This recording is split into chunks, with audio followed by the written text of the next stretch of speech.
Hello and welcome to the Minimum Competence episode for February 9th, 2023. I'm your host for today, Gina Leahy, a real estate and finance attorney from Philadelphia.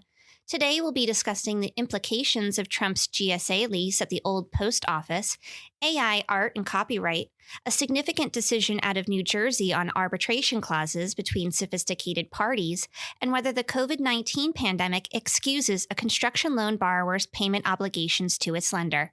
Let's begin. Current and former House Democrats have urged the U.S. Supreme Court not to get involved in a dispute over documents linked to the Trump Organization's lease at the old post office in Washington, D.C. The case stems from a 60-year lease that a Trump Organization business signed with the General Services Administration in 2013. The lease allows Trump's organization to operate the historically landmark building as a Trump International Hotel. Former President Donald Trump refused to divest his interest in the hotel after being elected, despite a lease clause preventing elected officials from being party to the lease, per the lawmakers' filing. Lawmakers asked GSA for information about the lease, invoking Section 2954, or the seven-member rule, under which 7 members of the House Committee on Oversight and Reform can request information from executive agencies. When the GSA refused to hand over the requested documents, the lawmakers filed suit, prompting the split D.C. Circuit Panel's January 2021 finding that they had Article 3 standing to sue. The current and former lawmakers argue that GSA's petition for high court review seeks to manufacture conflict where none exists.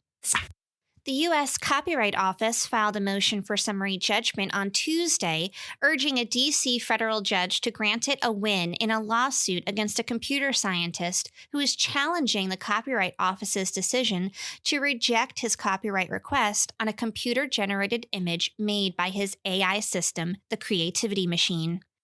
The Copyright Office argues that AI systems that create new works are not eligible for copyright protection under the law, as this protection does not extend to non-human authors, based on the language of the Copyright Act, Supreme Court precedent, and federal court decisions. Stephen Thaler, the computer scientist seeking copyright, argued in his own motion for summary judgment that his ownership in the image comes from his ownership of the AI that generated it, or alternatively, under the work-for-hire doctrine. A New Jersey appeals court ruled on Wednesday that a 2014 New Jersey Supreme Court decision requiring businesses to include specific language in their arbitration clauses that agreeing to arbitrate precludes parties from bringing legal fights to court does not apply when the parties to the contract are sophisticated commercial litigants. At issue is a dispute over reimbursement rates between Passaic County and Horizon Blue Cross Blue Shield. Blue Cross Blue Shield claims arbitration is Passaic County's exclusive remedy due to the arbitration clause they agreed to in their contract. The appellate court believes that the requirement for an express waiver of the right to seek relief in a court of law in arbitration clauses is not necessary when parties are sophisticated and possess comparatively equal bargaining power. Passaic County hopes to appeal the decision to the state Supreme Court. This decision is considered a significant development in the law of arbitration in New Jersey. A federal judge in Georgia has awarded $8.7 million to HDDA LLC, a hotel developer, in its claim that Jeff and Jillian Katofsky breached their agreement by failing to repay a $6.2 million construction loan. The loan was granted to finance a construction project at the historic Hotel Harrington in Michigan. Jeff Katofsky and a business partner had formed Hip Hip Haran LLC in 2018 to own and operate the hotel.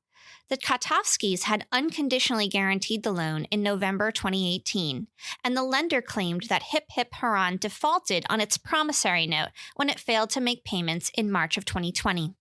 The parties entered into a discounted payoff agreement for the loan in February 2021, but Hip Hip Haran and the Katofskys failed to make the payoff amounts, leading to the lawsuit. In the lawsuit, the Katofskys argued the COVID-19 pandemic suspended the parties' obligations under the promissory note.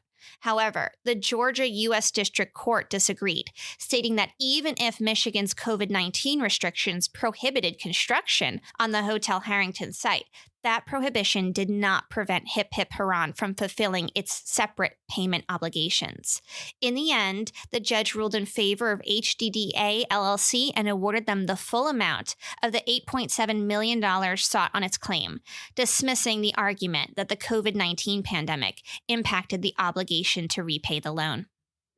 Thanks so much for listening to Minimum Competence, your daily news podcast for lawyers. If you're looking for more than minimum competence, links to further reading on all of the topics touched on today are in the show notes. If you have any questions or story suggestions, find us on Mastodon on the esq.social instance. We also have a link aggregator in the Fediverse at links.esq.social, where some of our stories will be sourced from, so feel free to sign up and submit there. We are especially interested in legal happenings from our listeners outside of the United States. If you have an interesting case or story, consider recording a 30-second to 2-minute clip on your phone and sending it in. We'd love to run it. Contact information is in the show notes. Minimum Competence is part of the Esquire Cast network of podcasts and streams on esqstream.com. Catch you back here tomorrow, and until then, savor the flavor of your minimum competence.